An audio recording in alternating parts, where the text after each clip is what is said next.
किताब एक मेरे दादाजी वैरस से मैंने सीखा। चरित्र और आत्मसंयम मेरे पिता से मैंने सीखा।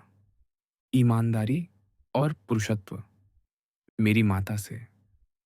ईश्वर के प्रति उनका सम्मान, उनकी उदारता, न केवल गलत करने में उनकी अक्षमता, बल्कि गलत करने की कल्पना तक न करना। और वह सादगी भरा जीवन जो धनवानों की तरह बिल्कुल नहीं था। मेरे परदादा से सार्वजनिक स्कूलों से बचना, अच्छे निजी शिक्षकों को नियुक्त करना और इसके लिए होने वाले खर्च को उत्तम निवेश मानना। मेरा पहला शिक्षक खेल या प्रतिस्पर्धा में किसी एक पक्ष का समर्थन न करना, असुविधा को सहन करना और अनावश्यक मांगे न करना, अपना काम स्वयं करना, अपने कार्यों पर ध्यान देना और निंदकों के लिए समय न निकालना। डायोग्नीट्स बेकार की बातों में समय नष्ट न करना। जादूगरों और तंत्र मंत्र ज्योतिष की बातों में न आना, जो मंत्र या भूत भगाने की बातें करते हैं। मुर्गों की लड़ाई या ऐसे अन्य पागलपन में न पड़ना। कड़वी सच्चाइयों को स्वीकार करना। दर्शन शास्त्र का अभ्यास करना और बाखियस, तंदासिस और मार्सियानस के साथ अध्ययन करना। विद्यार्थी के रूप में संवाद लिखना। यूनानी जीवन शैली को अपनाना। रुस्तिकुस ये समझ कि मुझे अपने चरित्र को प्रशिक्षित और अनुशासित करने की आवश्यकता है। बयानबाजी में रुचि के कारण भटकने से बचना। अमूर्त प्रश्नों पर निबंध न लिखना, नैतिक उपदेश न देना या सादा जीवन जीने वाले या दूसरों के लिए जीने वाले व्यक्ति की काल्पनिक छवि न बनाना। वक्तृत्व कला, कविता और सुंदर साहित्य से दूर रहना। घर में विशेष कपड़े पहनकर न घूमना या ऐसी अन्य बातें न करना। सादा और स्पष्ट पत्र लिखना। जब कोई व्यक्ति जिसने हमें नाराज या परेशान करने वाले लोग सुलह करना चाहे, तो उनके साथ मेल मिलाप वाला व्यवहार करना। ध्यानपूर्वक पढ़ें, सिर्फ सार समझ लेने से संतुष्ट ना हो जाए और हर चिकनी चुपड़ी बातों में ना फंसें। और मुझे एपिक्टेटस के व्याख्यानों से परिचित कराने के लिए और उनकी अपनी कॉपी उधार देने के लिए।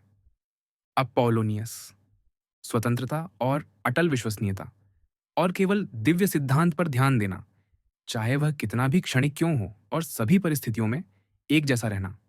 गंभीर पीड़ा, बच्चे की मृत्यु, दीर्घकालिक बीमारी, उनके उदाहरण से यह स्पष्ट देखना कि एक व्यक्ति ताकत और प्रवाह के साथ बह जाना दोनों दिखा सकता है। शिक्षण में उनका धैर्य शिक्षण में उनका धैर्य और एक ऐसे व्यक्ति को देखना जो एक शिक्षक के रूप में उनकी विशेषज्ञता और क्षमता को सबसे विनम्र गुण मानता हो। और यह सीखना कि बिना अपना आत्मसम्मान खोए या कृतज्ञ दिखे दोस्तों से उपकार कैसे स्वीकार करें। सेक्सटस दया घर में पिता जैसे अधिकार का उदाहरण।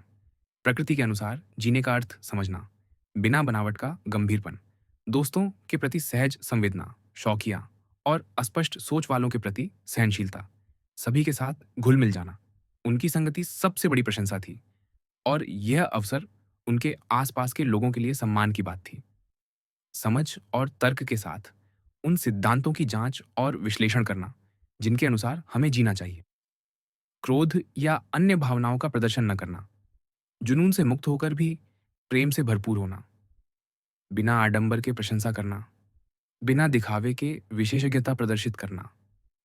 साहित्यिक समीक्षक अलेक्जेंडर लोगों को बार बार सुधारने की कोशिश न करना, विशेष रूप से जब वे भाषा का गलत उपयोग, व्याकरण की गलती या गलत उच्चारण करें।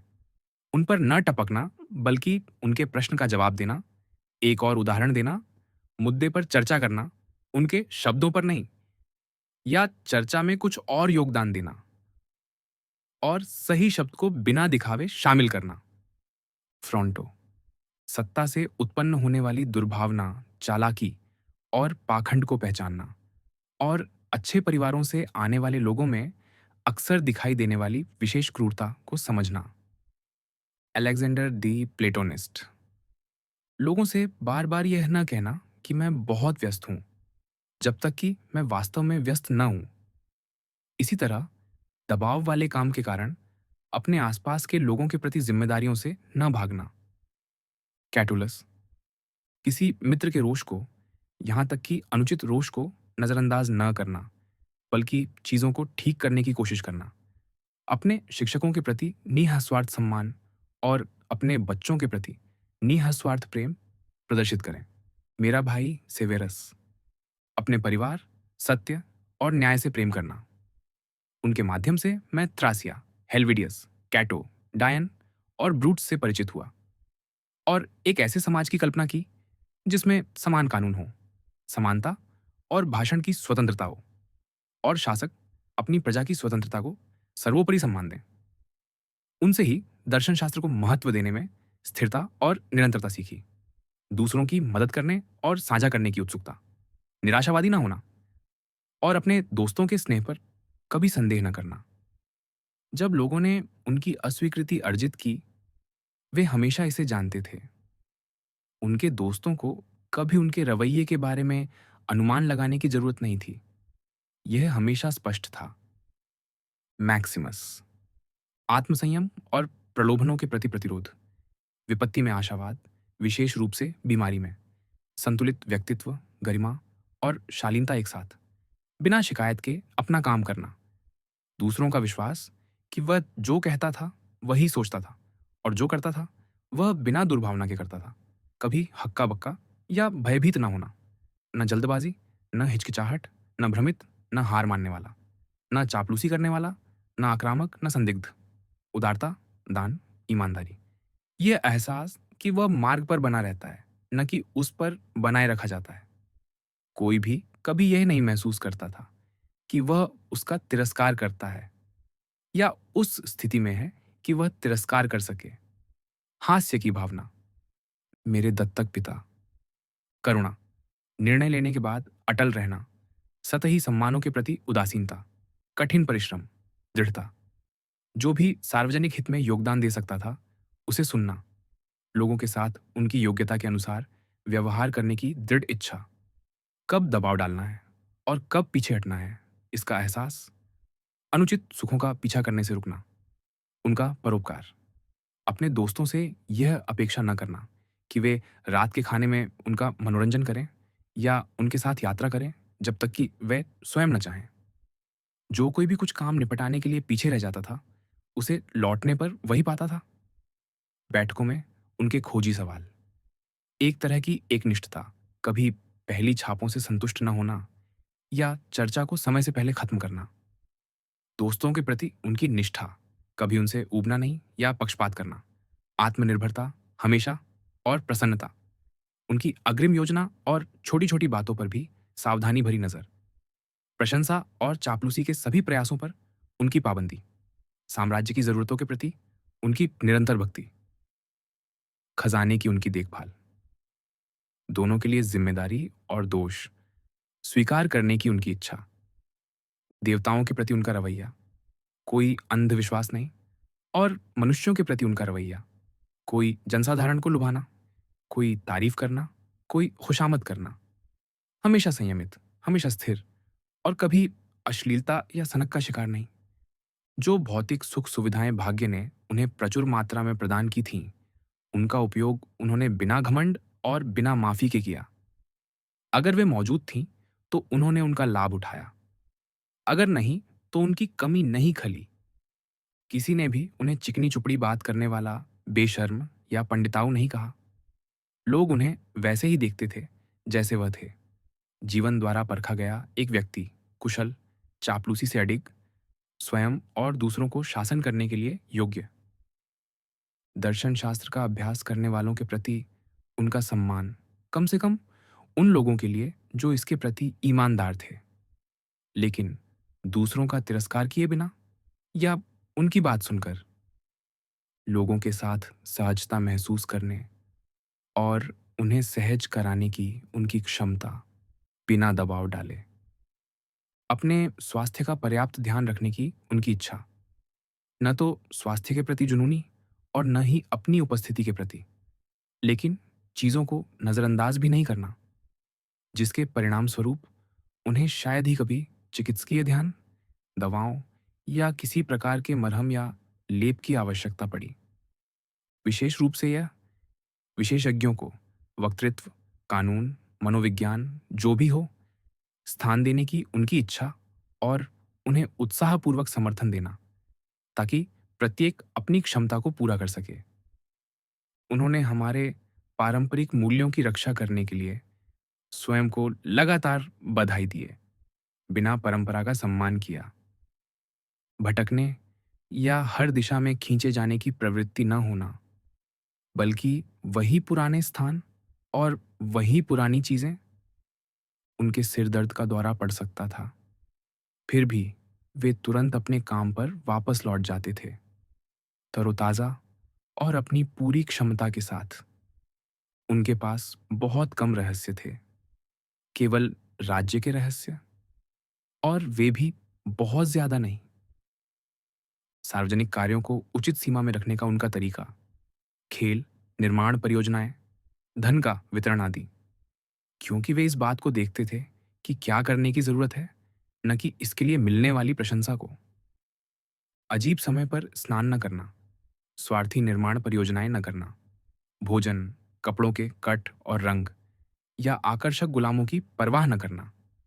लोरियम में उनके फार्म से लिया गया लबादा, लानुवियम में ज्यादातर चीजें, तोस्कुलम में सीमा शुल्क अधिकारी की माफी को स्वीकार करने का उनका तरीका आदि। उन्होंने कभी असभ्यता प्रदर्शित नहीं की, स्वयं पर नियंत्रण नहीं खोया या हिंसक नहीं बने। किसी ने भी उन्हें पसीने में तर नहीं देखा। सब कुछ तार्किक रूप से और उचित विचार के साथ, शांति और व्यवस्था के साथ, लेकिन निर्णायक रूप से और बिना किसी ढीले सिरे के किया जाता था। आप उनके बारे में कह सकते थे, जैसा कि सुकरात के बारे में कहा जाता है, कि वे उन चीजों का आनंद लेना और उनसे दूर रहना जानते थे जिनसे अधिकांश लोगों को दूर रहना मुश्किल लगता है और जिनका आनंद लेना बहुत आसान है। दोनों ही क्षेत्रों में शक्ति, दृढ़ता, आत्मसंयम, एक तत्पर आत्मा की निशानी, अदम्य, देवता। यह कि मेरे पास अच्छे दादा दादी, अच्छे माता पिता, अच्छी बहन, अच्छे शिक्षक, अच्छे नौकर, रिश्तेदार, दोस्त थे, लगभग बिना किसी अपवाद के। और यह कि मैंने कभी भी उनमें से किसी के साथ स्वयं पर नियंत्रण नहीं खोया। हालांकि मेरे पास ऐसा करने की प्रवृत्ति थी और मैं आसानी से ऐसा कर सकता था, लेकिन देवताओं की कृपा से मैं कभी उस स्थिति में नहीं पड़ा और इस तरह उस परीक्षा से बच गया। यह कि मैं अपने दादाजी की प्रेमिका के साथ ज्यादा समय तक नहीं पला। यह कि मैंने बहुत जल्दी अपनी कौमार्यता नहीं खोई और समय आने तक वयस्कता में प्रवेश नहीं किया, बल्कि इसे टाल दिया।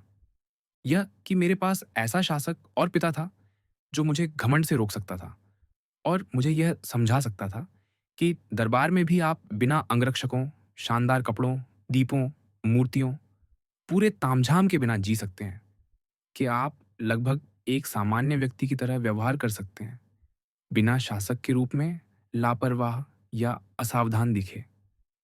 यह कि मेरा ऐसा भाई था जिसका चरित्र मुझे अपने को बेहतर करने की चुनौती देता था, जिसका प्रेम और स्नेह मेरे जीवन को समृद्ध करता था। यह कि मेरे बच्चे न मूर्ख पैदा हुए और न ही शारीरिक रूप से विकृत। यह कि मैं वक्तृत्व कला, कविता या अन्य क्षेत्रों में अधिक प्रतिभाशाली नहीं था। अगर मुझे लगता कि मैं उनमें बेहतर प्रगति कर रहा हूं, तो शायद मैंने उन्हें कभी नहीं छोड़ा होता। यह कि मैंने उन लोगों को जिन्होंने मेरा पालन पोषण किया, जल्दी ही वह सम्मान दिया जो वे चाहते थे, बजाय इसके कि उन्हें, चूंकि वे अब भी युवा थे, बाद में देने की आशा के साथ टालता। यह कि मैं अपोलोनियस, रुस्टिकुस और मैक्सिमस को जानता था। यह कि मुझे स्पष्ट रूप से और बार बार दिखाया गया कि प्रकृति के अनुसार जीना कैसा होगा। देवताओं ने अपनी देन, अपनी मदद, अपनी प्रेरणा के माध्यम से यह सुनिश्चित किया कि मैं प्रकृति की मांग के अनुसार जी सकूं।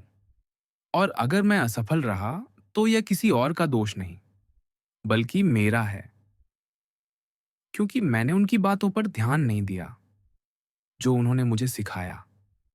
व्यावहारिक रूप से कदम कदम, यह कि मेरा शरीर अब तक टिका रहा, खासकर उस जीवन को देखते हुए जो मैंने जिया।